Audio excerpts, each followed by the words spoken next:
Bien, cette attaque terroriste qui a visé 2 surveillants hier à la prison de Condé-sur-Sarthe. 3 personnes ont été placées en garde à vue dans cette enquête qui commence. L'assaillant, un détenu radicalisé de 27 ans, a dit vouloir venger Cherif Shekat, l'auteur de l'attentat du marché de Noël de Strasbourg. On sait maintenant qu'il a crié Allahu Akbar en se jetant avec un couteau sur les 2 surveillants qu'il a blessés. Il s'est ensuite retranché avec sa compagne dans l'unité familiale de la prison. Salomé Legrand, c'est le raid qui a donné l'assaut au bout de 10 heures.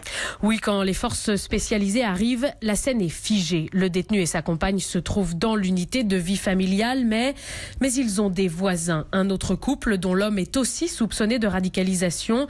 Il faut donc d'abord vérifier qu'ils n'ont rien à voir avec les faits, puis les exfiltrer. Ce sera le cas en début d'après-midi. Les négociateurs du raid entrent alors en contact avec le couple retranché via les interphones. S'ensuit une demi-heure de revendications. Le détenu affirme vouloir venger le terroriste de Strasbourg. Il hurle des Allahu Akbar, veut mourir en martyr et affirme même être en possession de ceintures explosives et d'acide sulfurique. Sa compagne, qui prétend elle être enceinte sous une ample djellaba, n'a pas été fouillée à l'entrée au-delà du détecteur de métaux et elle a des fils suspects qui dépassent de ses vêtements. L'intervention, déjà compliquée par les portes sécurisées de la prison, est d'autant plus prudente. Tous les moyens de reconnaissance possibles sont envoyés devant les 2 issues du petit appartement.